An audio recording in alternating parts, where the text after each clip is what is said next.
Article 13 do hantuo like the hantu yemo aduga Article 13 na hai se kaino se akoi screen de yeng asi online de yaw gai like tang ko yemo Article 13 na hai si nang ngara state kaino khangre ko Article 2 ke makada what is state khangre nang di part 3 of our Indian Constitution the season nagariba state haiba sigi definition se karino khangre adui matunga lai si nang di Article 13 ye jabri Article 13 jina hai se all law enforced in the territory of India da all law enforced India da hana constitution se same ringe mamang da lairama law hai ko law enforced hai se aduga any law that will be made by state na semak to any law se hana lairamba law constitution si sizinaba hodringai da British sing na sembiram rambe amano rambe ai competent about origin na semamba law aduga nauna semak to riba law madu sing da nangi kaiba magi lai sakra madu fundamental right to madu na thairaga chalodori that must not take away or abridge the right conferred by this part ma hanging si sidha yam luni iwani article 13 hanging si nangi Article 13 hanging si nangi law se law enforce haibam lai aduga law that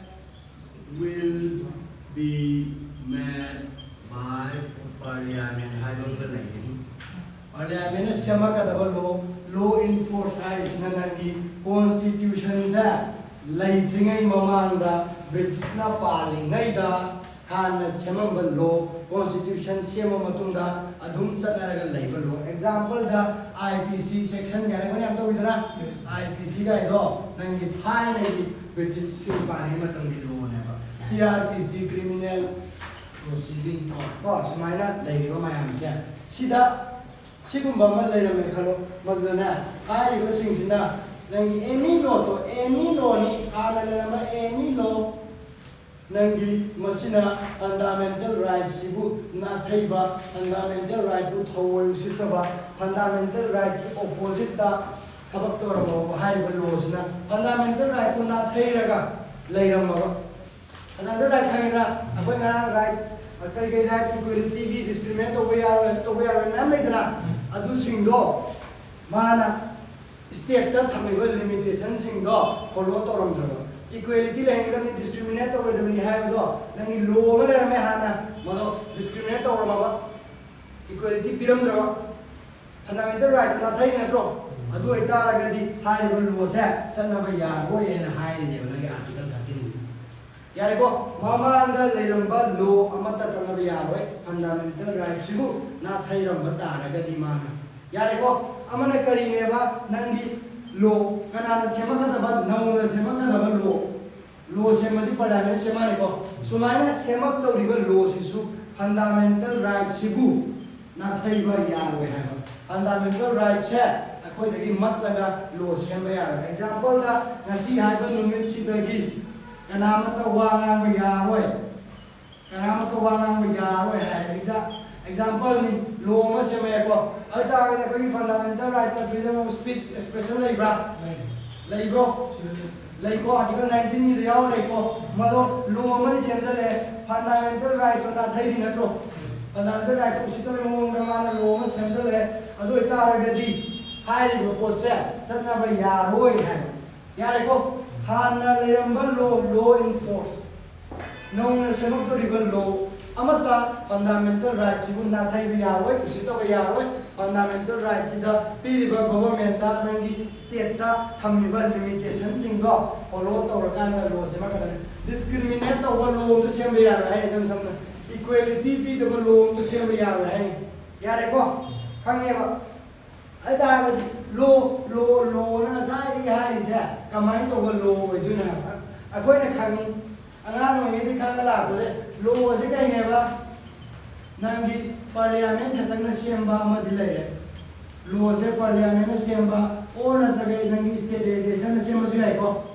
याइ सी अमदि अखोइना हादि खांगा लायत्रा अदो सी खतना ते नंगी article 13 की मखादा यावरिबा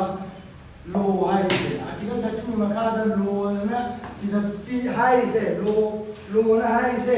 करी करी यावदु ना मतम नंगी एक नंगी एक पार्लियामेंट सेमबा नंगी स्टेटाइजेशन सेमबा अदुसु यावरनी यारेको सिंगतबा अहेबा मयाम अमसु यावरेबा यावे साइना हरते आर्टिकल 13 ने इरे बिजरमने कयबा नंगी तो सिदा थारे text यमु in this article law includes any ordinances ordinance di kai no kamra ba dai ordinance da sida ordinance yaune law si manunda ordinance da na nangi assembly nangi parliament sa phammanai mo je matam no manunda phammanai nunti phammanai bane mo discussion to de na ka nunti gi phammaga lai ti ha yo poche aduna moi gi session sa lai to matam लो मत याम चुक में दरकार ले रहे example दा आइना हाय final licence गन मैम फाइनल है हो सकती लाइसेंस गन से फाइनल रकाल दा नंगी मीजिंग दो से पमा आतो मारे ने मणिपुर मनुष्य से खल रहे और लो में याम तुम दरकार ले रहे खुद तक लाइसेंस गन लो ने कथा नहीं है बा लो में दरकार ले रहे बादा रे को अदा गदी असेंबली खुद तक को दिया मागी टाइमिंग ले से मागी सेशन मतलब सब चा ले से aduna khudak ta ko dia da ne nang ngasagi government na law mo ne sema ne nang gi parliament na or nang gi kaino na sema no hota executive na nang gi governor na or nang gi president na hai gadi executive na law sema kane executive na law ma yam thu na sema kane temporary hoiba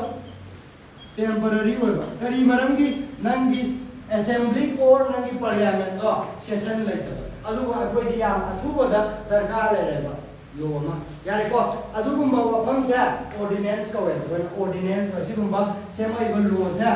ordinance का वे तो नंग सिदा लो से नंग जी एक of parliament और state जैसे खतनते Madge N बके यावरे बा ऑर्डिनेंस यावरी डिपार्टमेंट सिंग थोड़ा को order यावरी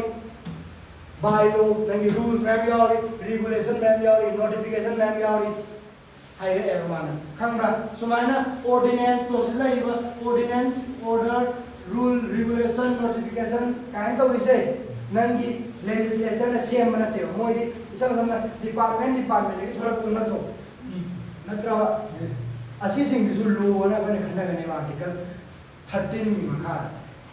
baba ra ada ga di hari ka sing je law ni hai ta ga di moi na order thoda puni kan de notification thoda puni kan de kai do ba ya roi thoda ko matam da कई बोलो no कदी rule yes fundamental right to violate to rakanda ne hai ba order to pa ya roi hai ne hai ba notification se to pa ya roi hai ne yare ko nangi only parliament phamba state legislature phamba sema ko law do ek to adu khatana te hai ba si sing si nangi mesagi ordinance order rules regulation mayam se si fundamental right violate to ba amata ya hai ne isam samba maonga ai na moi se hai ba department isam na executive sing na to riba law se me mata na executive ta power le hai na tra moi se na subordinate legislation na hai subordinate legislation nangi yung ay example na mapirake nangi kari maram gi no executive sing da moi ki darkar laiba maru oibal law sing si moi legislature na same da bida executive da pitho isi hai matam da nangi assembly phamba or parliament phamba ba sa kamai to yemo bill lama puthorani ari ba bill se nangi lok sabha da or rajya sabha da puthorani sida discussion taurani debate taurani nangi sida vote am taurani sida pass tor fa ai or tor ta be nangi amuk sida discussion taurani sida su debate sum taurani sida sum ka taurani vote taurani sida pass tor fa tor ta be ani ma pass tor le khalo अता president no Peerni president इधर P मतलब president delay तो कैसे आ रहा है delay तो कैसे आ रहा है यस नो नहीं है क्या है वो इसलिए आ रहा है हाई वो प्रोसेस है याम की ना टाइम कंज्यूमिंग हुआ है नत्रा कंज्यूमिंग हुआ है अदुगा मागी दी सेशन से लिमिटेड टाइम होती है मागी दी मतलब से होल डे फमंग ले बनते एवरी डे फम बनते अदुना नंगी असाई सम सम ना मोइना तुम लो मचा मचा ऑर्डर मचा मचा नोटिफिकेशन मचा मचा थोक पाए से वही थोकते हैं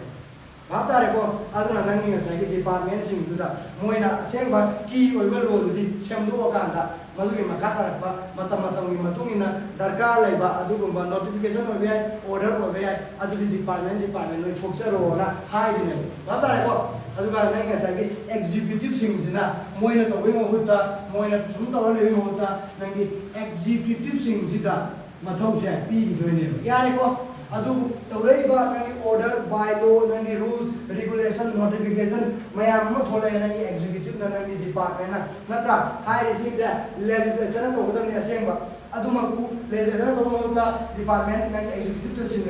सिनरे पसो कोइना सिगुमबगी मो युथोंग सिबु सबऑर्डिनेट लेजिस्लेशन गवे बादार को सबऑर्डिनेट लेजिस्लेशन सिस्टर फॉर्मतमदा फंडामेंटल राइट वायोलेट तो व यागरा लो सेवक ऑर्डर तो को यार को करी मरम की आगे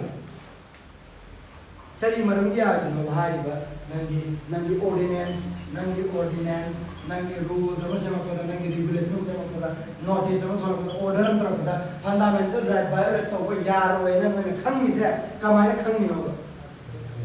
आर्टिकल 13 दा तो व यार होय ने इरम बगी यारे को सी खाने सी नतबा अमसु यावरी नंगी सिद यावरी से मो टेक्स्ट तुम ये मो मैं ऑनलाइन यावा कस्टम फॉर यूजर्स हैविंग करी काय having in the territory of India the force of law नंगी कस्टम और नंगी करीबा users that have force of law custom मनी के नति कोई समसंबा मरोंदा अखोई इमा बाबादा अखोई इरगदी लेते थक्सी कासी लेना वा ngang ने मा अदुम पिने दगी लोइना रग लाई इरग ले ब्रोकाय इ लेते नत्रा मदो चनबी को कस्टम माइ दे बादा को चनबी अमा लेरबा मयाम लोने तौनरबा अदु ओइर अदु की थबक तो नंगी फंडामेंटल राइट तो वायोलेट तो बि यावे कस्टम नंगी कस्टम का लेरिसे को मासु आर्टिकल 13 नि मखादा लो ने फर कंसिडर करने यारे को आर्टिकल 13 नि मखादा कंसिडर तौनी कस्टम से लो ने एग्जांपल आइना सनबी मारेगे के आइसिगे हां दाउरी सिस्टम है जो यारे दाउरी सिस्टम न मरम वरकांदा नंग फंडामेंटल राइट है वायोलेट तौरे कलो सनबी मा नि अदगी क्वाइ फजब ले नंगी छती को छती खंबरा मी मपुरो बसिगर कांदा मनुंग द चोंजल ले दो अदुदो सनबी ने कस्टम नत्रा अखोई लो दो ने एक तो ने सनबी अखोई की सनबी बन को अदुदा नंगी असाई काय बा अदो फंडामेंटल राइट टू लाइफ काइना लेबा अदु लोने बायो तो नेत्रो सनबी रो जो मन तो बि यार होय बादर के सम डिफिनेशन दा अदुगुंबा सनबी होय तारगसु फंडामेंटल राइट वायोलेट तो बा अदुगुंबा सनबी दुदी यार होय बा यारे को करी मरम की याद नो आर्टिकल 13 ना याद रोए ना हायरम बगिनी को यार होय ना हायरम बगिनी सिले अदो तारगदी अखोय ना खांगे करी आर्टिकल 13 सिदा हायरम इसी कइनो आ मतंदा आर्टिकल 13 सिदा हायरम इसी कैनते नंगी हान लेरंबा लॉ इन फोर्स सदी कइनेबा हान कॉन्स्टिट्यूशन सी सेम द्रिंगे ममांगा चतनगा लाखपा लॉ नत्रगा नौना सेमक्तोरिबा लॉ अमता फंडामेंटल राइट वायोलेट तो को यारोय हाइबनी को यारे को अदो लो हाई से करीनो न ये कोना लो से नंगी काय द पिरामिड नंगी आर्टिकल 13 की करीदा क्लोज 3 की सब क्लोज के आधा सब क्लोज ए का बी का नंगी लो इन फोर्सेस ता में लो से याव दिस कहीं नेबा नंगी एक पार्लियामेंट सेंबा स्टेट लेजिस्लेशन सेंबा तुम यावजरनी को अदु मदे कोई खांगा थायना nga दा तुमी लो मोने सेंबो ꯂꯣꯅꯤ ꯈꯪ ꯂꯥꯏ ꯅꯠꯇ꯭ꯔꯥ ꯑꯗꯨ ꯅꯠꯇꯕ ꯑꯍꯦꯟꯕ ꯃꯌꯥꯝꯁꯨ ꯌꯥꯎꯔꯦ ꯂꯣ ꯑꯣꯏꯅ ꯈꯟꯅꯗꯣꯏꯁꯦ ꯑꯩꯈꯣꯏꯅ ꯅꯪꯒꯤ ꯑꯣꯔꯗꯤꯅꯦꯟꯁ ꯅꯪꯒꯤ ꯔꯨꯜꯁ ꯅꯪꯒꯤ ꯔꯤꯒꯨꯂꯦꯁꯟ ꯅꯪꯒꯤ ꯅꯣꯇꯤꯐꯤꯀꯦꯁꯟ ꯑꯣꯔꯗꯔ ꯊꯣꯛꯂꯛꯏꯕ ꯑꯦꯛꯖꯤꯀ꯭ꯌꯨꯇꯤꯚꯁꯤꯡ ꯊꯣꯛꯂꯛꯏꯁꯤꯁꯨ ꯂꯣꯅꯤꯅ ꯑꯩꯈꯣꯏꯅ ꯈꯟꯅꯅꯤ ꯅꯠꯇ꯭ꯔꯥ ꯏꯁꯝ ꯁꯝꯅ ꯃꯣꯏꯁꯦ ꯑꯩꯈꯣꯏꯅ ꯀꯃꯟ ꯇꯔꯝ ꯑꯃꯁꯤꯅ ꯀꯩꯅꯦꯕ ꯁꯕꯑꯣꯔꯗꯤꯅꯦꯠ ꯂꯦꯖꯤꯁꯂꯦꯁꯟ ꯍꯥꯏꯅ ꯀꯧꯋꯦꯕ ꯅꯠꯇ꯭ꯔꯥ ꯍꯥꯏꯔꯤꯁꯤꯡꯁꯨ ꯑꯩꯈꯣꯏꯅ ꯂꯣꯅꯤꯅ ꯀꯟꯁꯤꯗꯔ ꯇꯧꯅꯤ ꯑꯟꯗꯔ ꯑꯥꯔꯇꯤꯀꯜ 13ꯒꯤ ꯃꯈꯥꯗ यारेको अदुगा नेक्स्ट चटनबी custom users have the force of law यारेको मदु मसु अकोइना लॉ नेना कने हाइरिबा मोय अहुम से सेमकपा सारकपा मतमदा पुथरकपा मतमदा करी तो यारोयबा फंडामेंटल राइट्स सिंग दो अकोइ constitution na piriba part 3 da piriba fundamental rights सिंग दो अमता violate तो यारोय violate तो रबा fundamental right to not take a law sama fundamental right to sit with the madu against the order am thola ba rules am sema ba adu koi ba tar ka di moi se koi na boy koi ga ni ye ha moi se koi na satna roi hai ne boy da ba di nangi satna ba ya roi ha kana na hai ni ma se kon na hai ta re ko isam sam na law do sema e khalo fundamental right to violate to ba nangi लो मा सेमे खलो लो आइने लो आइ मतमदा सिमायाम जि मनुंग अमने खलो नत्रा सेमे अदो इतारगदि आइना अदु violet तौरे high त्रिफोबा court ति तुमिन लैने कोर्ट ने चुंगिरा लांगिरा लो मा पुथोराबा कोर्ट ति पावर लाइते चुंगि लाले हाय ओनागि बदरे को मसी माना अखोइना कोर्ट ता करिदा केस तौनरा कांदा इसम समना येनरा कांदा कोर्ट सिना नंगी हाइबा सेमइबा लो दो चुमरा लांब्रा आर्टिकल 13 ना हाइ से फॉलो तो बतो तो बलो येंगो यारे को कोर्ट ना लेपक तोइनी नंगी आसी फंडामेंटल राइट वायलेट तोइ तोते सनबा यागदब लोनी नते है बसे लेपक कने बाबदारे को सी फाउ द बेसिक कंसेप्ट वाले आर्टिकल 13 की को सिदगी दी कई लाखने है मतमदा सिदगी दी अकोय लाइक की पैखारों का हंग पोला से लाइक की क्या याद दो को अदो आई वारी ता लिरा कनी मैं मुन तावरे अच्छी बोले नहीं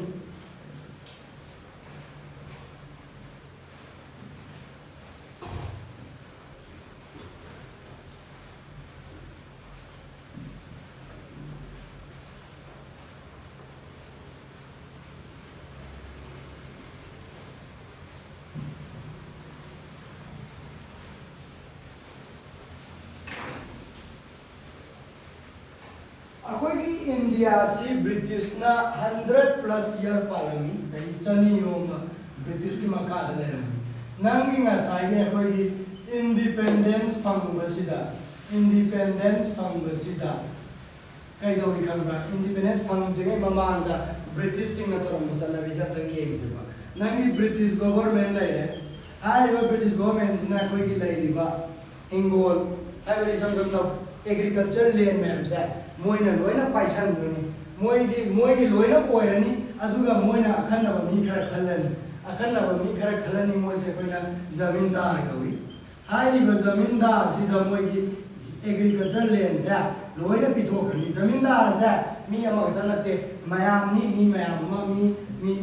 लोयाम चाबा मयाममा मी सम समना एग्जांपल लेना मी से स्माइसिंग चले मपू से सम समना नोइ मयाम जमींदार ने आइना ब्रिटिश ने अदे आइना हिंगोन से नंगोन मचे खर चावम पिरे नंगोन चावम पिरे सुमान लोय यन थोने नोइ नम मपू लोय ओइरे को अदुगा नोइ नम के दोनी खमरा नोइ सी कोइगी मणिपुर दा कोइ इंडिया ले लेरिबा स्टेट से लेरिबा लम मयाम से स्टेट से लम लेरिबा लम मयाम से नोइ दा आइना सिनरा बने ब्रिटिश ना नोइ मयाम थोम मनी को जमींदार से लम मयाम थोम मनी जमींदार याम देबो को अदुना नंगा साई जमींदार सिना के दोगी खमरा जमींदार 1 को ले जमींदार 2 को 3 को ले 4 को ले 5 को ले अदुगा मामोन ला मयाम तुम मनी अब सुन खंगी को मानो फार्मर मचा मयाम खाइदो बी गेरि लमदे मानो फार्मर मचा खाइदो लौ हलेनी मानो बोलेनी तो मानो मागी नंगबे गोन सबटुगा मचा मयाम हलेनी सुमाइना लमदो मानो मयाम पायना हाय जमींदार सिंह नत्रा अदुगा फार्मर्स सिंह सिदगी मोइना टैक्स है अदुकी मतिक चावना लौनी एग्जांपल दा नंगी 100 kg पुथोए फार्मर अमना हाई फार्मर सिंह 100 kg of rice पुथोए खलो अदुगी मनुंगदा 60 to 70 से नंगी जमींदार टैक्स ओइना लौगिने फार्मर दी याम पिकपा अमाउंट फंगोरे को अदना 60 to 70% दी जमींदार लौग्रने ओनली नंगी फार्मर ले अविसा याम वाट परसेंटेज 30-40% ले होरे फार्मर सीना जमींदार की ओइग्रे जमींदार की ओइसा जमींदार ना ओनली 20 to 30% ना होरगा जमींदार ना होरगा ले मोबुना ब्रिटिश गवर्नमेंट दा ब्रिटिश दा पीग्रने बादारा सिदे याम वाई सिका नाम फार्मर ना फार्मर ना थबक सु तौजबा वाना सुना जबा अदुगा जमींदार ना मिडल मैन ओइरगा लंगी मपुदी जमींदार नि जमींदार ना मयाम लहोरे लोइना लोइना मयाम अमसु ब्रिटिश गवर्नमेंट दा पीग्रे सिगी सनगिसे लेरमने इंडिया अदुगा बादारा कसे ब्रिटिश से हेक सत्यो मतमदा कनाना मपु होनी हिंगोनजिगी जमींदार ऑब्वियसली जमींदार विल बी द ओनर यारे को अदर ब्रिटिश से सखरे इंडिपेंडेंस फंगबका आंसिदा जमींदार से हिंगोन की मपु ओरगा लेहरे नसाई जमींदार मयाम से लौगाम चाबा पैसा याम पाइबा हिंगोन चावना चावना लेबदु ओइरमनी को अदु ओइबा तारगदी नंगी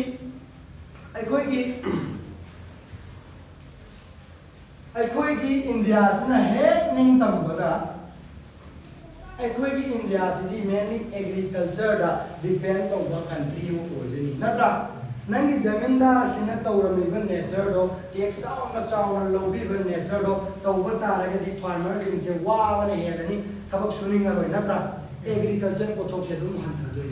मसी दुम तौर लेबसी यारो हायबसा नंगी कॉन्स्टिट्यूशन मेकर सिंग सिना खांगे नंगी नसागी वारी से समरपमा इंडी के मयाम 1947 दा निंग तम पांगे नंगी 1949 दा नंगी कॉन्स्टिट्यूशन से सेम दोनी सिदगी दि नंगी कॉन्स्टिट्यूशन से 1949 दा पुथोरतुनी को कॉन्स्टिट्यूशन से बोर्ड ऑफ दोनी सिदा पुथोरतुनी 1947 दगी ने नंगी मीटिंग आगरी मेंबर मयाम पुंसन लगांदा कॉन्स्टिट्यूशन से इनमी दमकता असेंबली में सेम कॉन्स्टिट्यूएंट असेंबली को कॉन्स्टिट्यूशन से इरनमी दमकता लंगी सिदगी कॉन्स्टिट्यूएंट असेंबली सेम रे अदु मतुंगा 1949 दा कॉन्स्टिट्यूशन से मोनी इरन पुथोराने बादार को अदुगा ना 1951-52 दा नंगी इलेक्शन तौरनी 1951-52 दा इलेक्शन से तौदोनी अदुगा गवर्नमेंट सेमक तोइने सिमा दिखांदा है बेसिक नॉलेज तैदा को अगला नंगी असागी नंगी 1952 भाउगी नंगी गवर्नमेंट हाइबसे लाइते नंगी पार्लियामेंट जु कोइनी नंगी कैनो सिना अदु कॉन्स्टिट्यूएंट असेंबली सिना कॉन्स्टिट्यूशन जु सेम लेबो बादाबा 1952 भाउगी नंगी पार्लियामेंट सिना पार्लियामेंट हाइबसे खाइदोते कॉन्स्टिट्यूशन सेम लेबो बॉडी कॉन्स्टिट्यूएंट असेंबली सिगा पुन्ना चटमिन्ना गने पार्लियामेंट जु वइनी मोने लो जु सेम नि कॉन्स्टिट्यूशन जु इरकने मोने को अदुगा नंगी नसाई कॉन्स्टिट्यूशन जा तन्ना बसेस ने होराने 1950 दसु 26 जनवरी 1950 दा कॉन्स्टिट्यूशन ने फुल कॉन्स्टिट्यूशन ने पुथोकने सीधा कॉन्स्टिट्यूशन मा सेरम पुथोरानी सीधा कॉन्स्टिट्यूशन फुल पुथोरानी बादा को अदुगा सुमाइना लाई इंडिपेंडेंस फंगबगा क्वाइदगी मरु ओइबदी सेल्फ अखोइगी सफिशिएंट ओइजबसे एग्रीकल्चर दा पुथोकतना फार्मर सिंग चौखटना होनाबा नत्रा अदुगा नंगी नसाई अदुगी सेल्फ सफिशिएंसी तो फंगनाबा एग्रीकल्चर चौखटन जी थरको मतंदा जमींदार ने लो में डायरेक्ट पैसा लगांदा फार्मर सिंग सिदा एक तो कटपी नहीं बिर लेरमे बातारा अदु ओइबा तारागदी मसीदी याररोय हायरे अदुना ना नंगी तो सिगी बॉडी सिना समसमना नंगी सिगी से आइना स्टेट हायरे को आइना आई वारी साना दो माने से स्टेट हायरे को स्टेट सिना नंगी हायरो बॉडी सिना कदोरे खंबरा अखोय लैंड रिफॉर्म तौदबा यारो सिना करी लैंड रिफॉर्म तौदबा यारो सिना लैंड रिफॉर्म से कमाई तौदबा हांगे तो यान हन नंबर 1 प्रायोरिटी नंगी जमींदारी सिस्टम से मुथतपा जमींदारी सिस्टम से सिमांगन खिबा देन अदगी दी नंबर 2 दा नंगी मी अमना और फैमिली अमना पाइबे याबा लमगी मसिंग से थंबा मसे कोइना लम परी क्या पाइबे यानी नत्रा अदुमाइना खाइदोपा अदुना लैंड सीलिंग कौरने लैंड सीलिंग जो थंबा याना ओइसिने नेक्स्ट था लो लेजदबा मीगी लमदा लो उजबा मोइसे कोइना टेनेंट कौरे को इसम समना कोई वायरे को उजबा से टेनेंट कौरे मोइसे लैंड ओनर जमींदार मसिंगसिना मोइसे थिन थिन तौबिरो वाना सुहलगा लो लोम दा तांथोपिबगुंबा अदु मैम तौवेबा अदना मोइगिसु राइट खरा फंगनबा मोइसु प्रोटेक्ट तौबिनबगिदमक्ता टेनेंसी रिफॉर्म मोसु तौसिसिने मोइ हाइसे माता रेको लैंड रिफॉर्म दरकार है मरम खंगीको हाना जमींदारी सिस्टम से आम थिना फनमदब सिस्टम अमा लैरमी मसिन मुथतब यादे जमींदार सिंगना लो मैम पैसा लगा फार्मर सिंग को पी नबी बस तो ना लोइना लोइना मी अमना नंगी फैमिली अमना लैंड के आम होल्ड तो याय पाइ याय हाबसिसु तौसिसिने यार टेनेंसी रिफॉर्म छु तौसि हाइबदि मोइगी प्रोटेक्शन कितन तौबिरबा यारे को अदुना ना अकोइ सिदा मारू ओदि दे पेका मारू ओदि खना दुदि बुझि खना दुदि जमींदारी सिस्टम सा सिगी मतान लाक्तोइने आर्टिकल 13 की मनुंग द लोइना उमक्तोइनि को मैं को वे आर्टिकल 13 ना हाइ को अदागदि मयाम येंगसे नंगी जमींदारी सिस्टम से एबोलिश तौसी ना अकोइना नंगी सिगी स्टेट सिना नंगी सिगी सम नंगी सिगी बॉडी सिना पार्लियामेंट सिना स्टेट सिंगदा नसा नसा की लो सेमजरो अदुगा रिफॉर्म से पुरकनाबो होटनारो वन स्टेट सिंगदा ऑर्डर तोले आइबदि स्टेट सिंगदा हाइ रहे नादारेको नसा नसा की लैंड रिफॉर्म एक पुथोकनारो वना हाइरे अदुगा इहान हाम to implement dot that law चे नंगी बिहार से इहान हाम स्टेट नि बिहार से द लैंड रिफॉर्म एक्ट 1950 ना पास तौरेबा बिहार पुथोरेबा लैंड रिफॉर्म एक्ट 1950 ना पुथोरेबा बिहार यारेको बिहार ना पुथोरबा मतमदा हाइरे कई हाइरतुबा लैंड रिफॉर्म तौदोइने कोइ जे हाइरे अरे सिगी जमींदारी सिस्टम में बोलिस तौरनी स्टेट ना लम से लौछलनी जमींदार सिंगदगी यारेको स्टेट ना लम लौदुइ जमींदार दगी लैंड जमींदारी सिस्टम मुथना लो अमा सेमेको अदुदा जमींदार सिंगसे हरावगरा जमींदार सिंगसिसु पैसा याम पाइबनिना मोजु उकिल नुकिल से नेमनी अदुगा केस तौदोइने करिनु तौसि आर्टिकल 13 ना हाई मदुदी नंगी लो अमा सेमपदा कैदोबा यादे हाय फंडामेंटल राइट वायोलेट तौबा सुंया यादे ना आर्टिकल 13 हाई अखोय उग्रेको अदुगा नंगी जमींदार सिंगसिना हाइरे इसे कइनो हाय मतमदा आर्टिकल 14 को वामसु लई राइट टू इक्वालिटी नि खंद्री कोन खाकनि नोय पा राइट टू इक्वालिटी को वामसु लई आर्टिकल 19 को वामसु लई आर्टिकल 31 को वामसु फंडामेंटल राइट का कनि को से आर्टिकल 14 से राइट टू इक्वालिटी नि करी मरम की आईगी हिंगोन दो खतंग मोइना लौखतोय नो हांगे मन गवर्नमेंट इक्वालिटी दी कदा है नंगी लौखत गई जमींदार को आई के तो नन लम नहीं तो माय तो फंडामेंटल राइट तो है बोलते अदुनि मा हांगे क्वेश्चन अदगी आर्टिकल 19 ने कह है मी मतम दु दाय मतम दा राइट टू एक्वायर प्रॉपर्टी है नंगी प्रॉपर्टी से नंगना एक्वायर तौजबे है नंगना पाइबे है नंगी प्रॉपर्टी लैबे है बिसम समना नंगना लैबसु है एक्वायर तौबे है प्रॉपर्टी से नंगी हिंगोन तो नंगी लैबे है लैबसु है नंगी हिंगोन तो नसाना पाइजबे है बिसम समना आर्टिकल 19 ना हाइरमसे अदु कइदोबगी नंगना fundamental right to acquire property अदो आईगी हिंगोन पाइजबे है ना पीरे लई हिंगोन लैबे है ना पीरे कइदोबगी नंगना लौगे है नो स्टेट नंगना लो म सेमगा आईगी हिंगोन नो लौगे है तारगदी हाई से फंडामेंटल राइट आर्टिकल 19 से वायलेट तौबे है जत्रो मसी करम मा आर्टिकल दी याद है के आर्टिकल 13 की मखा पोनदी सुमाइना नंगी फंडामेंटल राइट वायलेट तौबे याद है नत्रो असिने जमींदार है रे अरे नंगे आर्टिकल 31 से कई है खंगरा नंगी स्टेट से ना नंगी प्रॉपर्टी दी लो हुई है स्टेट से ना बट लो में सेम में नहीं है इस नंगी प्रॉपर्टी दी आई हम संबल लैंग्वेज नहीं को नंगी लेजरी में प्रॉपर्टी तो लो हुई है बट अदुगु लो में सेम लगा एंड सानवा कॉम्पेंसेशन जो पी गए आर्टिकल 31 ना हायर में बात आ रहा कई बार नंगी स्टेट से ना लो हुई है लोइने ना जमींदार है लो बुरी यार नहीं कोई इसी मतलब ना स्टेट ना दरकार है नहीं लो हुई है लो में सेम हुआ है लो में सेम हुआ है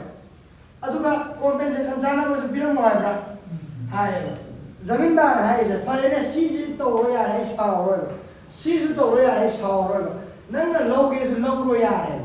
तो वो नंग कॉम्पेंसेशन लिसाना ना बिरम मशीन है नंग जमींदार से है अदुगु बिहार के लेबाक से मतम दो इंडिपेंडेंस फंगबगी वा मतम नि मतलब कॉम्पेंसेशन पी से कॉम्पेंसेशन पी ना नंगी गवर्नमेंट बिहार से हाले से याम नेमे अदने जमींदार याम साओ से फरे नंगी लैंड रिफॉर्म लागू जमता आर्टिकल 14 बारे थरो तो हो यार है 19 बारे थरो तो हो यार है 31 के मखा का कॉम्पेंसेशन दिसाना नाम तो बिबिरा मुझे मा है अदर बिहार गवर्नमेंट पैसा ले तो ना कॉम्पेंसेशन तो याम नेम ने पी है अदुदगी साओ रे जमींदार से जमींदार तो ले केस तो चले नंगी कामेश्वर को Kameshwar Singh versus state of Bihar हम चले बात आ रहा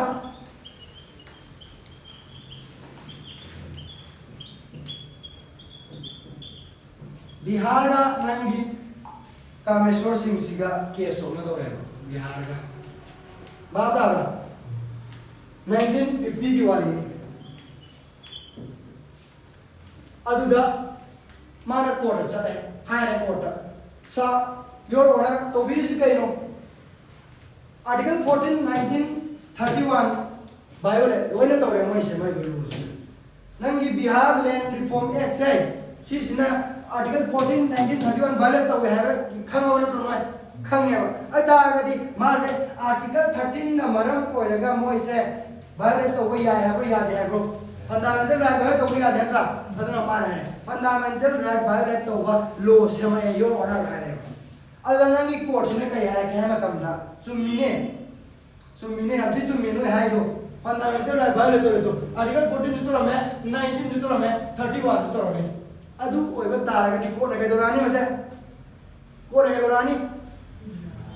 यार हरो तो सन्नावा यार हरो है बननी बिहार लैंड रिफॉर्म एक्ट से सन्नावा यार है प्रजा कोई की मांगजबरा अफबरा सन्नावा यार है रे मांगजब कोई नहीं गवर्नमेंट जो नुमायरम को नुमायरम आई तारगा प्रजा कोई दा मांगजर गवर्नमेंट जो नुमायत्र नत्र ना मरम मरगा आई तारगा गवर्नमेंट है मतलब ने गवर्नमेंट सेम को गवर्नमेंट है से तो सी बॉडी से सिदा लैरि यार मी से नंगी फ्रीडम फाइटर अबावा इंडिया को निंग तम हलई बा अदु को लीडर वा गनी को मोय से ने दु गवर्नमेंट हाय बजु याव रे के काई दे गवर्नमेंट नते मोय से गवर्नमेंट सेंट्री सिटी बॉडी सिदा लैरि मी सिंग से कॉन्स्टिट्यूशन को रे मी सिंग से नुमाय ते मोय से नुमाय रे मरो नत्रा सिगुम्बा लैंड रिफॉर्म तो गेना तो मतमदा मोय मसाना इरंबा कॉन्स्टिट्यूशन दुना मरम ओइरका याद रे बात ता रहा है मोय मसानी इजैने तो कॉन्स्टिट्यूशन से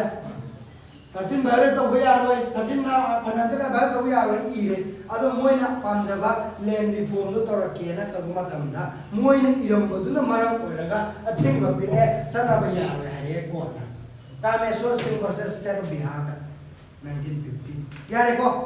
अजागदी नुआइरा रोएबो मोय चुमरा नुआइरा रोएबो मोय they realize their mistake मोय की मिस्टेक तो रियलाइज तो रे मोय ने सेम मगन मारम ओरेगा अपन में बिरे होजिक्ति अद तारगदी मोय ने कई दूर कनी है मतमदा कॉन्स्टिट्यूशन से सेमटोक ना होनारा कॉन्स्टिट्यूशन से सेमटोक छातो जे के कोगे अमेंडमेंट तो ना होनारा ने अदुदा लाकनी फर्स्ट कॉन्स्टिट्यूशन अमेंडमेंट यान हम रोइना कॉन्स्टिट्यूशन अमेंड तो गोसा सी की केस तो बिदोने बात आ रे को इहान हान फर्स्ट कॉन्स्टिट्यूशन अमेंडमेंट एक्ट पूरा तौरे नंगे सिगी बॉडी सिना नंगे सिगी बॉडी पार्लियामेंट कॉन्स्टिट्यूशन असेंबली सिना पूरा तौरे बाप तारे को वारी से अदुम समनरी को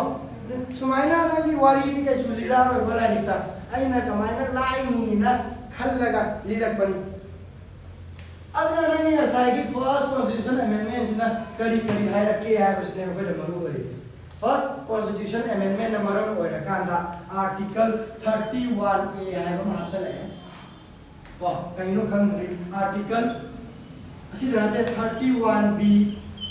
है हम हासले 31B सिगा लोइना रेगला इसे कना नो मान तंदा 9 शेड्यूल है हम हासले 9 शेड्यूल लाएगा शेड्यूल लाएगा एक जीरो कॉल यार को फर्स्ट कॉन्स्टिट्यूशन अमेंडमेंट एक्ट तौरे नंगी 31A कोबा आर्टिकल में हासिल है 31B कोबा article 31B read along with 9 schedule को 9 schedule सिगा पामे मदु ने 31B से लोइना सब केनी हासिल है असि करिनो है बसने कोई होसी खंगस को वो इसे मत जा रे को ध्यान दारी को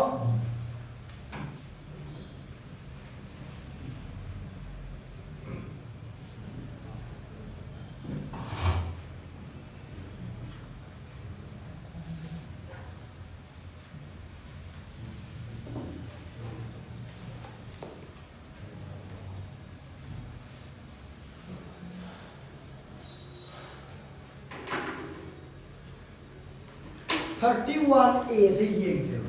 so Article 31A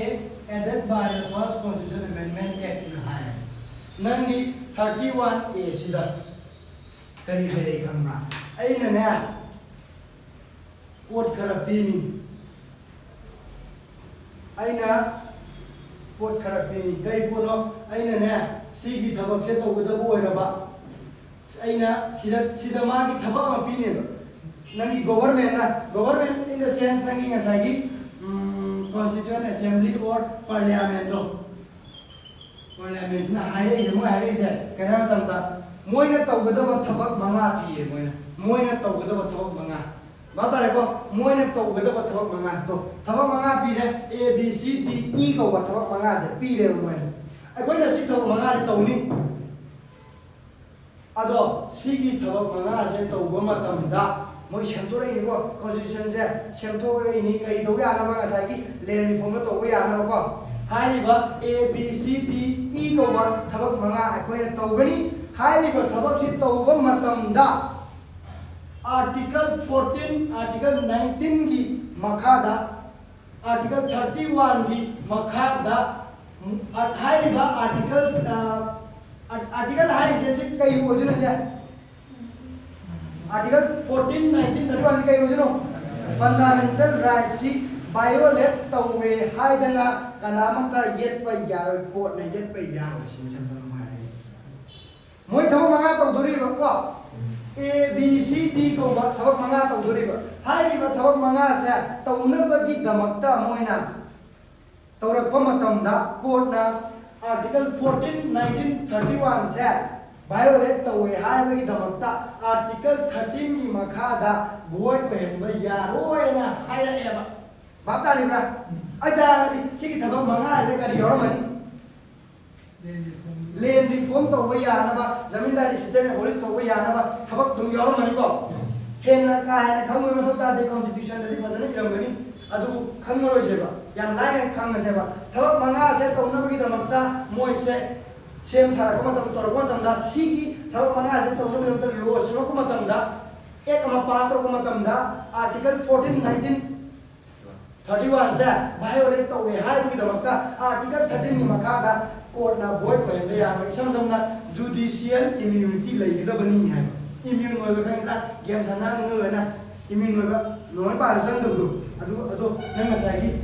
kana ro ya court na kai ma bi ya ro ya constitution da iraga hapam me moina iraga hapsan gre court di constitution da ibu du ne ba interpret to resi constitution da iraga yo la bi ne ba na ga article 13 maram article 13 ni makha da vote ko ena ma da bihar le reform tu ai do ado housing su constitution da ma hapsan le to article 14 19 31 gi violate tꯧjaba taragasu sigi thabak sing si torakpadadi nangi court na kan do what yaro hare ko actually article 31A na hapsala ko wari ne article 31A adu kana nangi 31B sina kari hai hai matamna nangi sigi 31A si exception to kari no kari exception no hariba si sing sigi fundamental right sida exception piri na cha magi sida piri ko thabak manga se sigi eno sida exception piri na tro sigi fundamental right sida article 31B na hai se ai khoi na kari gumba thabak ama tawrak ma matamda law ma sang matamda ek ama sang matamda any fundamental right violate tawra ena khalo tawre law mo thore law sina any fundamental right cha violate tawre tawre are ko sumaina normal law puthokwa se da fundamental right violate tawra aduga high river law sa 9 schedule da hapsalaba schedule 9 da hapsalaba ko law ma se ma fundamental right violate tawba any fundamental right violate tawba aduga moina 9 schedule da hapsalaba 9 schedule to se me hai bajna na hai ko 9 schedule da hapsalaba adu eba taragadi hai river law sa any fundamental right violate tawba hai ba damta court na ke lo ya ro ba boy ko hai ya ro hai di judicial immunity lai ga dam ni si wari je khang na nani nga sai gi sigi body sina to rai sai jam na sigi body sina to rai sai land reform to wi ya na me ba ta ko to ma article 31A na a da sigi hap sigi thaba manga se pire thaba manga se to ge hai ba ta ra ga di law ma se ba any thaba ma to ko ma tam da fundamental right violate to ba ta ra ga su hai ba fundamental right hum se court na kai ma ya ro ko ya gi do maram ni constitution de men to option la na natra next da nani asai gi 31B su option ami kari ba law ma se me fundamental right violate to ba ta ra ga su 9 schedule da option ma ba ai ta ra ga di 9 schedule da yaw ba law di kai do ba court na kai ma ya ro ba ta ra ko ba ta ra bro ai ta ga di mayam nangi asai gi 9 schedule sida ha pa ta ra ga di yam thina powerful ore fundamental right ka mawam lodre ko lodre adagi di nangi asai gi fundamental sigi 31B sida ama yaram me kari ni yaram mi khamba han na ne nangi han na void oi hiba han na ko na cancel to giba law do cancel to giba law do amuka fundamental nangi 9 schedule sida option la aba han na cancel to giba law do fundamental right violate to have it to cancel to giba law mem le ni na mado 9 schedule sida constitution do amend to raga option mangam ma adu ta gi hana chana draga su hojik ti chana gari ha hana date ko iba law do hojik amu active ko ba ya gani 9 schedule do option mangam ma ta ga di si su hai ram ne article 31B constitution amend to option le ko bata re ko nangi article 31A na kai hai 31B na kai hai se un ki ga se lai yaw ko ge sai sai lai to phato ko ge yeng biro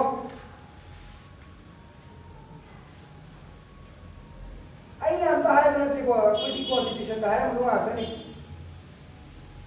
to nangi article 31A na hai ri sa mana to ga do ba thabak manga to pi re to A B C D E na ya na ma ba mi jo acquisition of land by the state hai ni acquisition by the state of any state ai se ko acquisition of land by the state to ra ke ai lam ma state lo san ga ma tam da yet ya ra hai ra to ata adu kum ba thama ma manga am lai ya ko khang lu kan kan ji si pa ru gi adu akoi gi me point di moina thaba manga pi hai ga thaba manga sida acquisition to ya ra state land lo san ba ya ra ya ko aduna moisa to no law providing for sigi mayam sigi damakta law ma sampada no law shall be deemed as to no law haram yari ko shall be deemed to be void as law अमता void ओहेनबा याबोय हाइसिन article 14 19 also article 31 violate करवे हाइबगी दमता यारब्रा सिखाइको अदुना नंगी article 31 की वाली 31 ए की वाली 31 बी ने वाइन तो गेम ये से नया तो ये ना सुया को 31 बी तो लाइक ये न रोय मोन ने रे अदगी नंगी ngasai वाली दाइना 31 बी की वाली महागी हाना बोर्ड को की बा सत्नब याद्रे न लंथोक्रब कोर्टना अदुगुंबा constitution sorry अदुगुंबा law अदुगुंबा order सिंगो 9 schedule से कॉन्स्टिट्यूशन से अमेंड तोरगा हाप्सन बंग नंबर तारगा दि मु हिंग दे दाइने अदुना कई दोर मनी अदि नंगी सिसिदा 9 शेड्यूल से करी हापम हापचरम तो माने हम खलो वकन खलो होजी होजी खनन इस द 9 शेड्यूल से करी हापचरम तो माले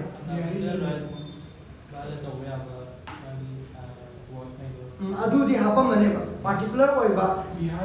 यस बि ngasai gi lanthokraba sigraba land reform act Bihar land reform act 1950 तो हापम मने अदना 9 शेड्यूल तो पार्ट 2 की ये मोना साइ कॉन्स्टिट्यूशन एक्ट दा नंबर 1 दा बिहार लैंड रिफॉर्म एक्ट तो यावरम मने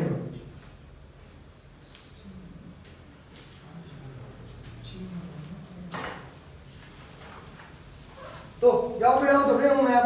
आई जना बनते को नंबर 1 दा मोय हापम is Bihar land reform act 1950 लौथोख्रबा अदुगुंबा नंगी लौथोख्रबा मांगनख्रबा अदुगुंबा नंगी एक तो हापचल लेरमे बातारबा अयतागदि बिहार लैंड रिफॉर्म एक्ट से सन्नबा हौरमद्रा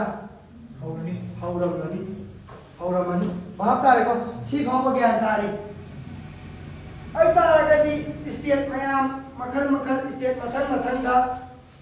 स्टेट मथन दा नंगी लैंड रिफॉर्म एक्ट से तौबा याददना पल्लगा लेरमदोनि को ममांगे नंगी सी फर्स्ट कॉन्स्टिट्यूशन अमेंडमेंट तौद्रिङै दिको बिहार जो थिंग्रे कोई स्टेट तो तौबा यारो गाय तो नत्रा अदना हौजिति एनी स्टेट की लैंड रिफॉर्म तो गाय मतम दा कई तौबा यारे फदांत ना बारे तोरगे कई तौबा यागे कमाई सेम दोबा कई में तो दोबा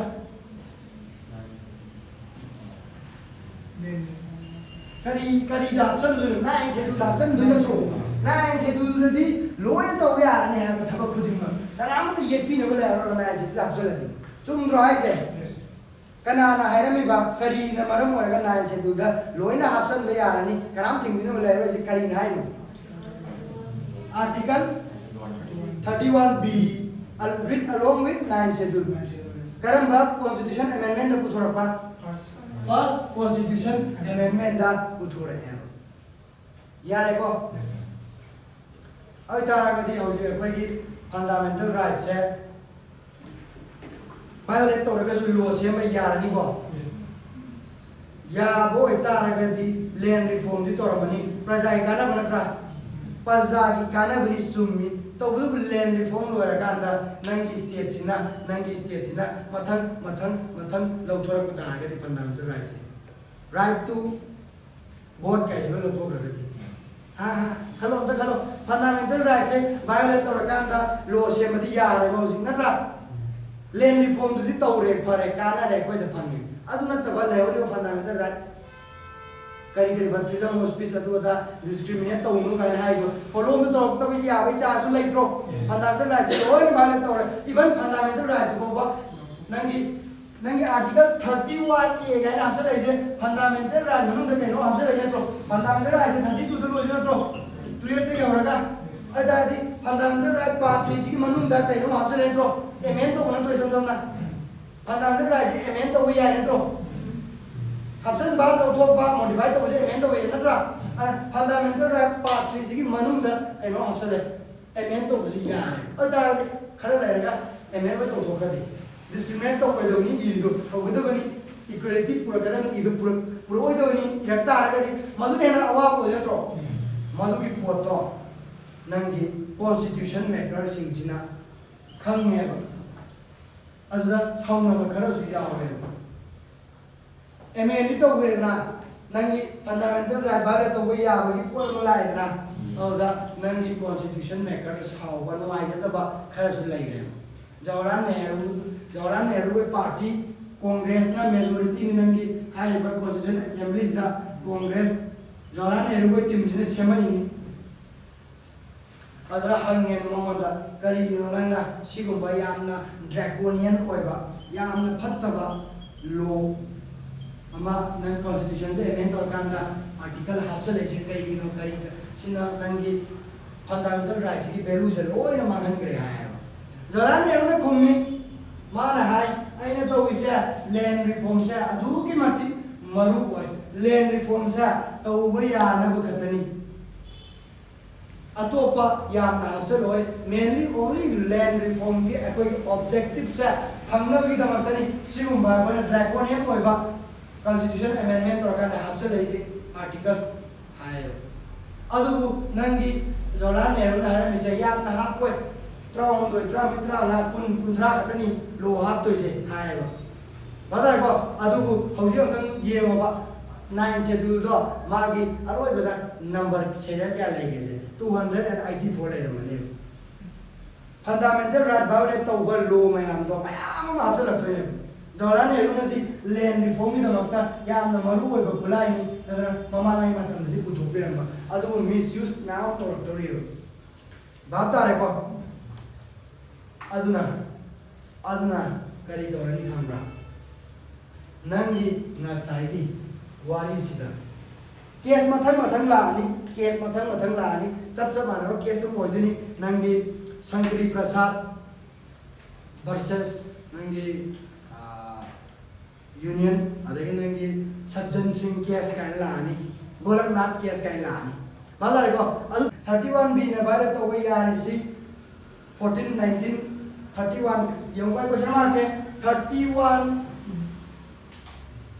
hojiki wari si loero matunga ko ai taraga di question namtang ai model namtang haya ke ko yang lai ba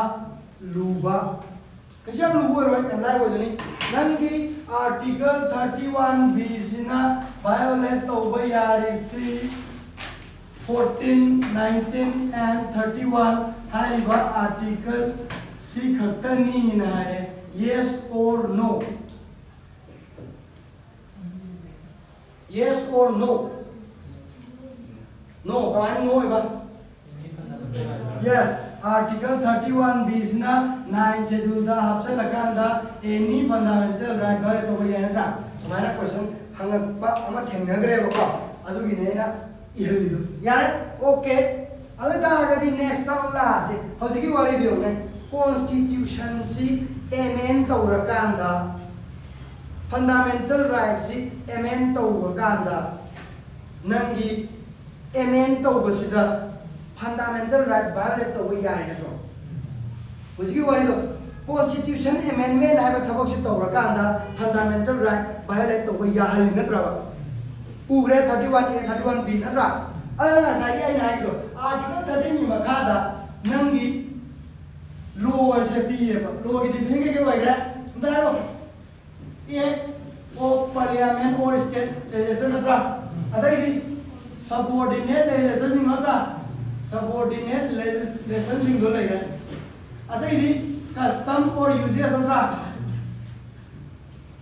usi wai di ba si mayam si law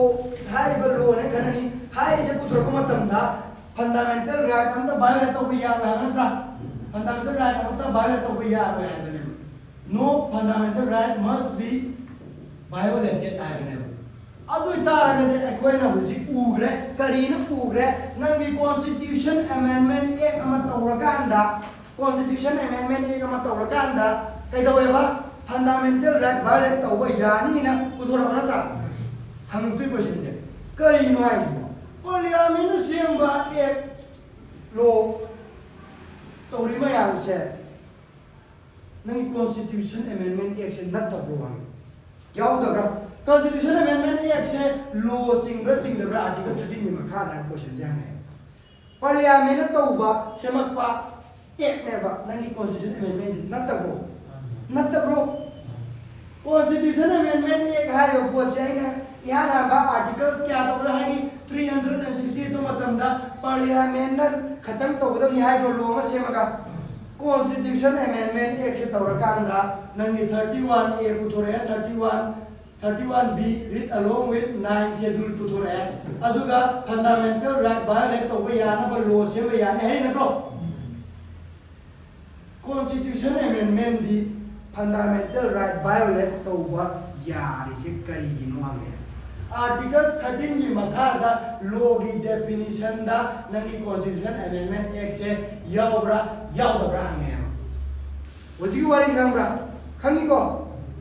Constitution Amendment दी parliament CM बने है बा parliament CM बोलेगा मार भाले तो कोई यार इसे कहीं नो है बा न तो क्वेश्चन जे हमें है बा करम केस दा नंगी शंकरी प्रसाद versus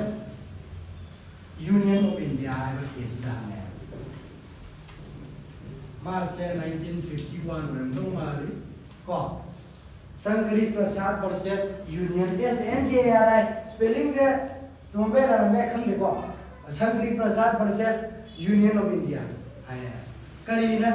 ngасai dagi tawre mayam sa kari no to biri sigo ange man Shankari Prasad Singh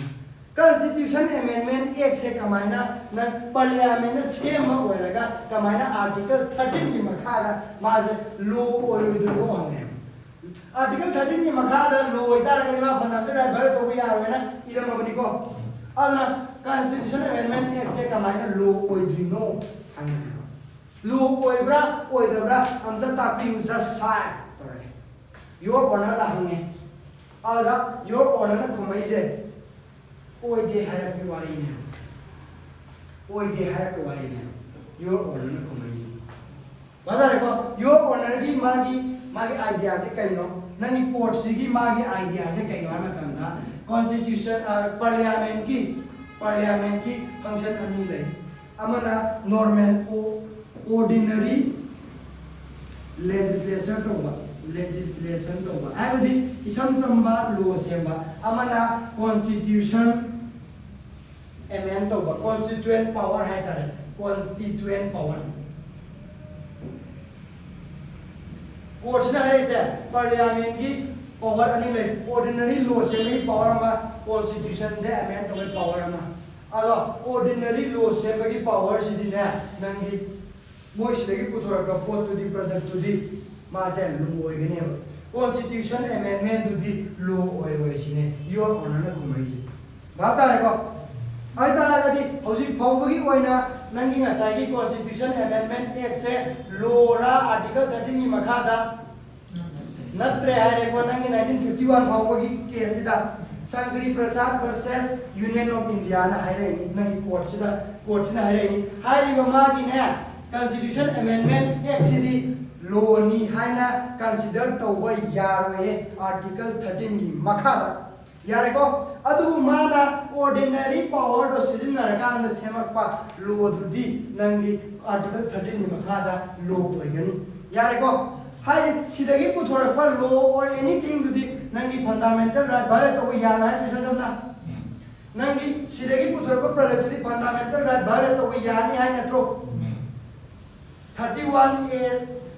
की मखादा 31B और प्लस 9 शेड्यूल की मखादा नंगी बारे तो हल में यानी है तो सी मखान है को सिना शंकरी प्रसाद वर्सेस यूनियन ऑफ इंडिया या मरु है को सीगी वारी से 1965 पावदी अदुम चट लगा ले ने सुना 1965 पावदी सीगी रूल से फॉलो तो रहे 1965 पावदा अदो ताई 1965 पावदा नंगी सीगी वारी से तुम चले नि लो मयाम हफ्सल मनी को नंगी 9 शेड्यूल दा हफ्सल मनी लाए 1965 दो चले 1965 मैम सी गो शंकरी प्रसाद की वारी से ज्ञान तारीख को आई तारागदी आइना हायर तो 1965 दा 17 कॉन्स्टिट्यूशन अमेंडमेंट को मत तो 1965 दा 17 कॉन्स्टिट्यूशन अमेंडमेंट तो मधुरनंगी राजस्थान की लैंड रिफॉर्म से तो भैया बगी मागी एक्ट तो लाए राजस्थान की लैंड रिफॉर्म तौनबगीदमक्ता नंगी पुथोरेबा फंडामेंटल राइट वायलेट तौबा अदुगुम्बा लॉ पुथोरे बातारब्रा 17 कॉन्स्टिट्यूशन अमेंडमेंट मरम ओरकान राजस्थान लैंड रिफॉर्म एक्ट से तौरे 17 कॉन्स्टिट्यूशन अमेंडमेंट तौरमदी मासे ड्राकोनियन ओइबा अदुगुम्बा 31A 31B की मखा तौरमनी को मासे अदुना सिदा केस अमम तमदरेबा जमींदार थोलानी सिदा समाना क्वेश्चन जे हंगनेबा करीन तौरिसिबो करीन तौबिरिसिबो फंडामेंटल राइट वायलेट तौरिसि केनो समाना क्वेश्चन जे हंगनेबा केस समानेबा कॉन्स्टिट्यूशन अमेंडमेंट एक्ट से कमाने लो ओरिजिनो हंगे सिदा पगारेबा कॉन्स्टिट्यूशन अमेंडमेंट एक्ट से लोरा लो नतबरा हाइबसे अमता हाइबिरु कोर्ट नतरा हाइबसे केस अदुदा सिदा नंगी संग्री प्रसाद सिदसु लो नते हाय नता सिदसु नंगी जज मंगा फमनी 5 जज बेंच नि जज मंगा फमगा कोक चंगन नरगा नंगी जजमेंट रखतोनी अदुदा 3:2 दा बोथ 3 सिना का ओरनी अदु 3 सिना नंगी कॉन्स्टिट्यूशन अमेंडमेंट एक्ट से होजि पावर लो नते हाय Article 13 की मकादा it is not law है just हुन्ना decision दी majority की law रहने को अदु just अनीदी मसे constitution amendment act से law होइगदा बनी है just अनीमन बता रहा अब दागदी just अहुम अमना law नते है आई law नते है तारगदी नंगी हाय वासी की law सिगी पुथोरे एक सिना fundamental right violate तो बे आनी को हाई लो से जुडिशियरी की इम्यून होइगद्रो जुडिशियरी ने केम तो कोई नमरो वोट पहन में नमरो को अदु अनि यमदि जानता तो रे अनि मदि justice Hidayatullah justice Mudholkar justice Hidayatullah and justice Mudholkar की dissenting opinion भी है जस्टिस मोदी है बना तो मधुलकर आदमी माय मिस्टेक मोई की dissenting opinion भी है dissenting opinion या निंदा opinion भी को नेगेटिव होएगा मोई मेजॉरिटी देगी नेगेटिव होएगा अदुगुम्बा opinion भी है सी अनिसा या अंतिम मरु होएगा होगे मागी जस्टिस हिदायतुल्लाह ना है रे इसे कई नौ में तमदा यार छाती बनु पाने मासे उकिल निको उकिल ले जस्ट निको जस्टिस हिदायतुल्लाह ना है इसी कई नो से ये से मा है से फंडामेंटल राइट से एमेंट तो सुगा यार से मा है हम साथी को पाने मा से यार वही यार ये मा की बता बा जस्टिस हिदायतुल्लाह ना है से fundamental right can not be amended है मागी कांसेप्ट से कई नो मा ऑन ले जरी अंडरस्टैंडिंग से कई नो ने ये नंगी फंडामेंटल राइट से अमेंड होना बगी फंडामेंटल राइट से सेमदोक सादोना बगी कॉन्स्टिट्यूशन दा प्रोविजन हम त यावते थवैना कॉन्स्टिट्यूशन सेम बमी सिना हापत्रिने है माना है बदरबा सेमदोक को यागदा होय तारगदी नंगी फंडामेंटल राइट से सुमाइन तो प्रोसेस में सेमदोक सुमाइन तो सेमदोक को याने नि इरमगनी अदुना मासे सेमदोक को सुंगा यार है माना अदगी नंगी पार्लियामेंट फंडामेंटल राइट सेमदो ओना हायरा अयाबा से ले दे खलो अदारे parliament will be equal to constitution same के body that is constitution constituent assembly तो माना लेवल ऑफ ले दे पार्लियामेंट सिगा कॉन्स्टिट्यूएंट असेंबली सिगा माना लेवल ऑफ ले दे बातारो अदारे हाई लेवल से लेता आगदी सेमनी का पंखेम से मोइरो कॉन्स्टिट्यूशन इरम मीसिंग फेमिनिस्ट उसी पार्लियामेंट दे अखोइना थागा जो मी ने नरो अनि से माना हम सुपम बाम दे माना अनि से नंगी कॉन्स्टिट्यूशन असेंबली सिटी कॉन्स्टिट्यूशन दु सेमम मी ने मोय कॉन्स्टिट्यूशन दु पोपिरम मी ने असिगा मानव लेवल न बुखनु तारगदी पंखेम से पंगम दुरी मोइना अदना फंडामेंटल राइट से मागी कॉन्स्टिट्यूशन की मनुंगा सेमदो को यानबगी प्रोविजन अमता इरमदे मरमसना फंडामेंटल राइट से पार्लियामेंट ना सुसेम सेमदो को यारोय अदना नंगी राजस्थान लैंड रिफॉर्म एक्ट से छि चनबे यारोय मा हाइजै अदु मागी वारि ताबी दिरे को यारे को जस्टिस हिदायतुल्लाह के वफम से मायम साथी को पांगनी अदगी जस्टिस मधुलकर ने कया रे खमरा जस्टिस मोदुकल है से मोदुलकर से है से कहीं नॉय मतमदा माने कितन माइल लेगो ओपिनियन नि मा बिरे से नंगी कॉन्स्टिट्यूशन दा यावरिबा फंडामेंटल राइट से फरे एमेन तो गया तारगदी मतमगी अगोंबा लाखबगी मतुंग इन्ना एमेन तो यानी अदुबु एब्सोल्यूट ओइबा पावर अल्टीमेट ओइबा पावर एमेन तो नबदी लेहलोइदबनी हाय मा पार्लियामेंट कॉन्स्टिट्यूशन से नंगी फंडामेंटल राइट से कॉन्स्टिट्यूशन अमेंडमेंट पूरा कांदा एमेन तो बदी फरे या हल्ला सेवा मतमगी मतुंगिना होम मयाम लाकनेबा मदो यानबी दमते एमेन तो या अदुबु खुदिमक एमेन तो बदी मदुदी यारोय है मान हाइसे हाइबदी अल्टीमेट पावर मागी बेसिक ओइबा वैल्यू आइडिया अमदि लेरमद्रा इक्वालिटी पुरकदबने हाइसे मागी बेसिक ओइबा आइडिया नि समझना नद्रा अदुगु मुलि सेन तो यारोय सिने एमेन तो बुदी यानी छंदोक सादोक कई केनो न अपाम यानी अदु मागी फंडामेंटल राइट्स ना हाइनिंग मागी बेसिक फिलोसॉफी मागी बेसिक कंसेप्ट खरि लेना डिस्क्रिमिनेट तो वे यारो है ना फिर मुझे बेसिक आइडिया ने बता अदुगु मुझे छेंतो करनी सुने मा है अदुगा नोइना हाफसनिंग बलो तो निंग तो वे यानी अदुगु म बेसिक ओइबा कोर ओइबा याम जिन इंपोर्टेंट ओइबा अदुगु म आइडिया छेंतो वे यारो मपान थोंदा हायरम द तारगसु एक्सप्लिसिटली मेंशन तोरम द तारगसु एक्सप्लिसिटली मेंशन तोरम द तारगसु हायदि मपान थोंदा हायरम द तारगसु इम्प्लिसिटली मनुंगदि खुमगा थममेसने मा है implicitly ko ai da hai se dum maron ni ko moi na ra maron sing do mapan thong da hai ram da ba ta ra ga su manung da di pum ga tham mi kai ma matam da khuding ma ultimate power di lai de noi da constitution fundamental rights hai amend tong nam gi da mak ta aduna noi na tawre bi se fundamental rights ko adu ki mati violate tawi aduna ma yaning de hai ni constitution amendment act se nangi लो नहीं हाइनिंग ने मा है बात आरा ये नरे वारी से हम ला ने बा जस्टिस मोदुलकर का जस्टिस हिदायतुल्लाह गना तौरी से बात आरे को सी ज्ञान तारी को अदुबु मबानी की वादी ताबी नब कनाम लेते मतम दुदा मबानी की वाता गिरे मेजॉरिटी वाता रे अदर कॉन्स्टिट्यूशन अमेंडमेंट एक्ट से लो नते न होसी को माय 1965 के और बात आरे को अदगिदी सिगुम्बा केसा लोइबा खंबन नायबा दुम थोकनी पुंग का तारगे सिको अदुना हाइरिबा वारीसी अखोइना खंगिबा वारीसी 1965 फाउ योक्सले होजेसे 1965 फाउबा कॉन्स्टिट्यूशन अमेंडमेंट सिना कॉन्स्टिट्यूशन अमेंडमेंट एक्ट सिना नंगे article 31A 31B read along with 9 schedule sidna fundamental right aduma violate to yari hai ko violate to yari 1967 da samana ba case am lak to re golaknath case golaknath ya thina maru hai ni sidi golaknath case ko 1967 ki wari pai kana question ya mangani sidi 1967 की वारी सामाना बा case लातुनी मोगी मसाइदी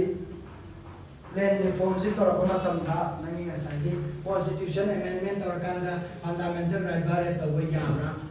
constitution amendment act से article 13 की मखादा लो ओइब्रा लो ओइरगदी fundamental right बारे तो वही यारा जन खंगी को अदना हंगे मुकसु फंडामेंटल राइट से को बारे तो वही यारा तो यार ओइद्रो ना सॉरी Constitution Amendment सिबु फंडामेंटल राइट बारे तो वो यादरा Constitution Amendment Act से आर्टिकल 13 की मखादा मा से लो ओइब्रा ओइदब्रा हन्ने गोलकनाथ की केस दसु केस तुम सब माने को दी वारी से तुम सही ना से तुम लोइब खम सुनाय नाय है अदगी दी अकोजु कोर्ट सिजु थबक याम सिन मने लोइसन बदु पाम दे नत्रा अदरा मोयना ना हंदतिना खरना है मा कौरसे जस्ट मना करो ना कौले होता जस्ट तरामा थोई अमन लसी है 11 जज बेंच में सीएम दो ले 11 जज बेंच में अदुदा मोइना हायरक तो से यामना पेपर थिन मार्जिन दा 6:5 ता नंगी कॉन्स्टिट्यूशन अमेंडमेंट एक्ट से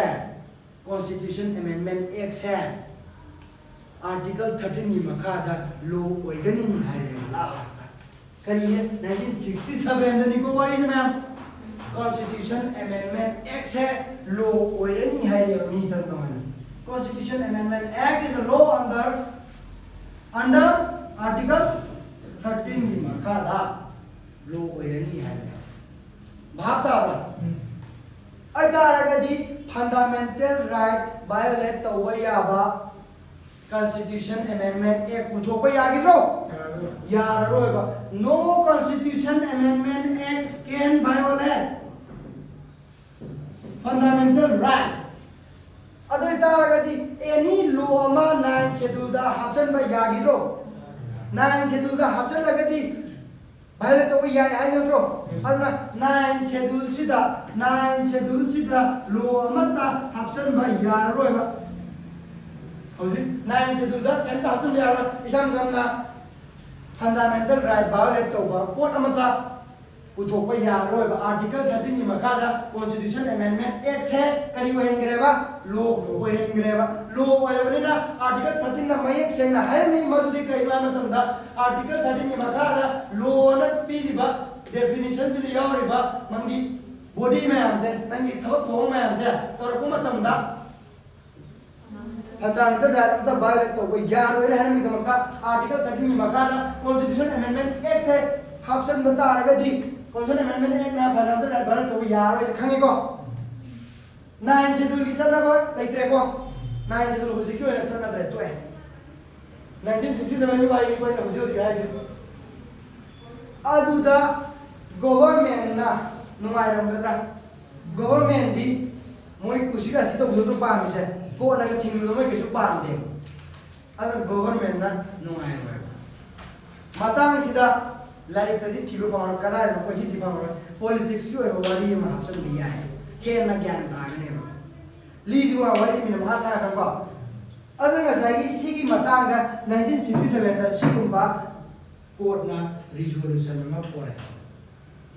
करी मरम की नमसे कोई नहानगोय ना Constitution Amendment Act से केस मयाम तौरगा सु Constitution Amendment Act से law नते ना दुम सेलगा लेरबा कोर्टसिना खंगौदना 1967 ददी law नि हाइरेसे अंगपम ओयबा इना थाइना लाइक पारक मतम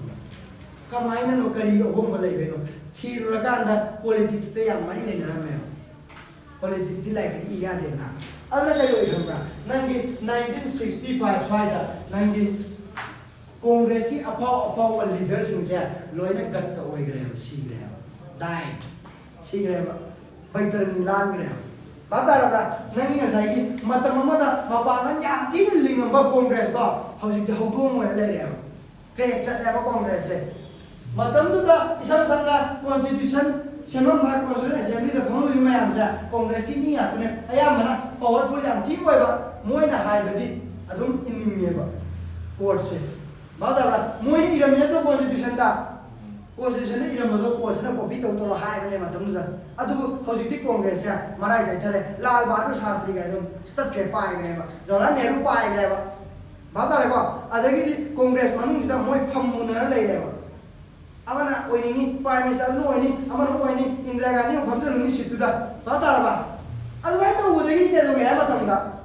court sisu to iji umne hana antina kalamba mi amana dumaina body congress to court na yamna kiramba tu gumba body du na hoji phagi ta le da court su magi apamba tawninga em court na apamba tawninga court achu bu na to mundu ja हाना कांग्रेस ना आरामगा कांग्रेस ने याम powerful rummy leader अफाव भाव लेबगी दमकता मोयगी मतो खरा खरा दुम मोयगी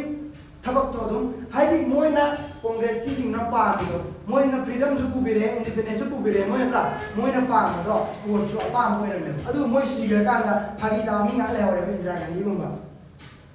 को अदुना coat सु अजुम मखा तो पामाय अदुना कोट ना हाइरेने 1965 स्वाइदा नंगी Congress adum saire adagi court su nangi constitution de ibudagi na thaira ganda mar haire ne yaro to 1967 da constitution amendment act se torkanda fundamental right ta bare to yaro hai court se power line ba da ko adagi nangi asagi Indira Gandhi sina na magi my father was Jawaharlal Nehru later Indira Gandhi na prime minister Indira Gandhi became our prime minister. Indira Gandhi is the prime minister my Congress party tanthopire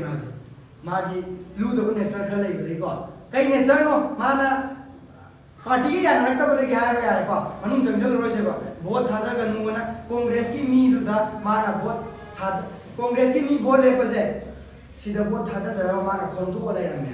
adagi party mun yana to this counter no politics we don't care about that but now Indira Gandhi is prime minister oire mate mare tantho hai Indira Gandhi is mayam thi din jai bire